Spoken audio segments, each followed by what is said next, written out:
പ്രിയമുള്ളവരെ, ഞങ്ങൾ സിനിമാ താരങ്ങൾ ആരംഭിക്കുന്ന തട്ടുകടയിലേക്ക് എല്ലാവർക്കും സ്വാഗതം. എടോ ജഗദീഷ്, നോക്കി നിൽക്കാതെ അനൗൺസ് ചെയ്ത് ആരാക്കുട്ട. ലേഡീസ് ആൻഡ് ജെന്റിൽമെൻ, ഞങ്ങൾ ആരംഭിക്കുന്ന തട്ടുകളിലേക്ക് എല്ലാവർക്കും സ്വാഗതം. സഹാര മരുഭൂമിയിലുള്ള ചൂടിനേക്കാൾ അതിലിരട്ടി ചൂടുള്ള ദോശകൾ, ചട്നികൾ, സാമ്പാറുകൾ, കൂടാതെ ചിരിച്ച കോഴി, പിച്ചാത്തി. ചിരിച്ച കോഴി ചപ്പാത്തി അല്ലടാ, പൊരിച്ച കോഴി ചപ്പാത്തി. അതെ, പൊരിച്ച കോഴി ചപ്പാത്തി. കൂടാതെ ഞങ്ങൾ തരുന്ന കാലിപ്ലേറ്റ് ഓംലേറ്റ് നിങ്ങൾക്കൊരു ഹൈലൈറ്റ് ആയി. ഇവിടെ നിങ്ങളുടെ പട്ടികളെ എനിക്ക് കഴിക്കാൻ എന്തെങ്കിലും തരാൻ. അയ്യോ വന്നാട്ടെ വന്നാട്ടെ, കുടിക്കാൻ ചായയോ കാപ്പി? കുടിക്കാൻ ചായയും കാപ്പിയും വേണ്ട. നല്ല ലൈറ്റായിട്ട് ഒരു 10-15 പൊറോട്ടയും ഒരു 4 ചില്ലി ചിക്കനും. നീ ചെയ്യുന്ന ഷാജി. പിന്നൊരു കാര്യം, തൊട്ടപ്പുറത്ത് കൊച്ചിൻ അനിമയും നരേന്ദ്രപ്രസാദും തട്ടം നടത്തുന്നു. അവിടെ നിന്നും പോയി ചെന്നൈക്കല്ലേ ആകെ തട്ടുക.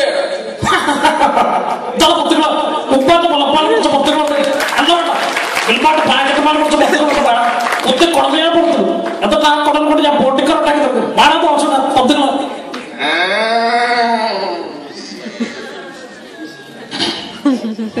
മനോഹരമായിരിക്കുന്നു, അതിമനോഹരമായിരിക്കുന്നു നിന്റെ ഈ പെർഫോമൻസ്. വയലേലകളിൽ വിളഞ്ഞു നിൽക്കുന്ന നെല്ലാട്ടിയെടുത്ത് ശുദ്ധമായ വെളിച്ചെണ്ണയിൽ ഉണ്ടാക്കിയെടുത്ത ദോശ, അതിന് മാർദ്ദവം കൂടും. It is very nice. Dosa തന്ന കാര്യം ജീവിച്ചിരിപ്പില്ല. മഴക്കണോ എടോ, മഴക്കണോ? എന്തൊക്കെയാണോ ഞാൻ മറക്കേണ്ടത്? എടോ പറയടോ, എടോ പറയാ. എന്റെ വസുമതി കോഴി ഇവിടൊക്കെ വന്ന് വിടഞ്ഞു വിളിച്ച ഞാൻ മറക്കണോ? എന്റെ രാമനാഥൻ കോഴിയെ വളർത്തില്ല, എന്റെ ബലരാമൻ കോഴിയെ വളർത്തില്ല.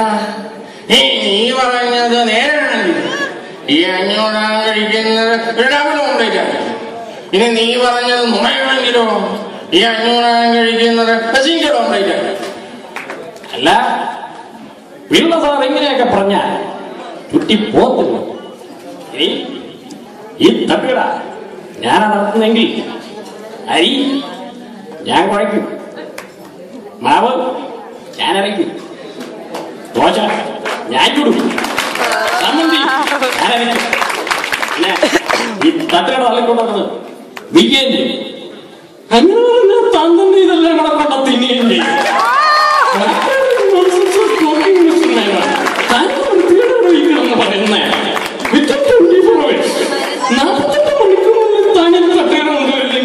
എന്റെ സ്വഭാവം പറഞ്ഞേക്കാം. പൊറോട്ട കേട്ടപ്പോഴേ എന്റെ കരണം തടിച്ചു പോലാ എനിക്ക് തോന്നിയത്. പൊറോട്ട അമേരിക്കൻ മാവ് കഴിച്ചെടുത്ത് ഉണ്ടാക്കി പരത്തിയ ഒരു സാധനം. എന്താ സംശയമോ? നമസ്കാരം. അതെ, ഞാൻ എത്തി. അതെ, അവിടെ പകർന്നോണ്ട് എനിക്ക് പറയുന്നത് നിങ്ങളെല്ലാവരും തട്ടു തുടങ്ങിയത്. അതുകൊണ്ട് അവിടുന്ന് അധികമൊന്നും കഴിഞ്ഞിട്ടില്ല. ഇനി ഇവിടുന്ന് എല്ലാം കഴിഞ്ഞിട്ട് വേണം വീട്ടിൽ പോയി കഞ്ഞി കുടിക്കാൻ. അതെ, ഭാര്യ അറിയണ്ട, അവിടെ എനിക്കൊന്നും കഴിയില്ല. ഇവിടൊന്നും കിട്ടിയില്ല, ഇവിടൊന്നും കിട്ടിയില്ല.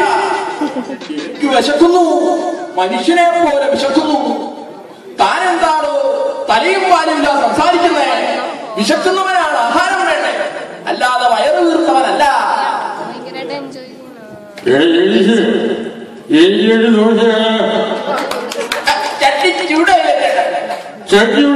പറ്റി ദോഷമുണ്ട്.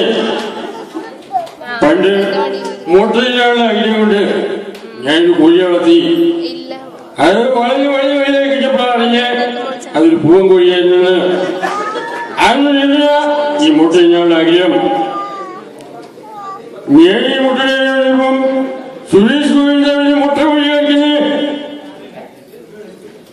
ഓർമ്മയുണ്ടായി. മുട്ട ഓർമ്മ കാണില്ല. അന്ന് ഞാൻ കണ്ണൂരിൽ കോഴി വളർത്തുന്ന കാലം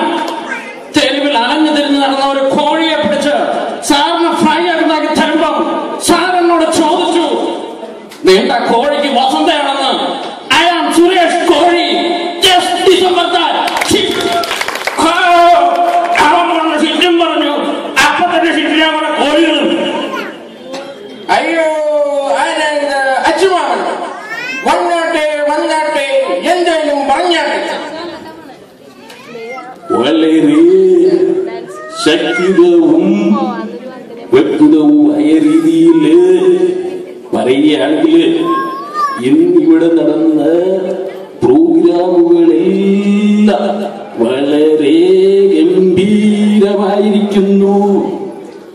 എനിക്ക് ഒന്ന് മാത്രമേ പറയാനുള്ളൂ, മുഖ്യമന്ത്രി രാജിവെക്കുക, രാജിവെക്കുക.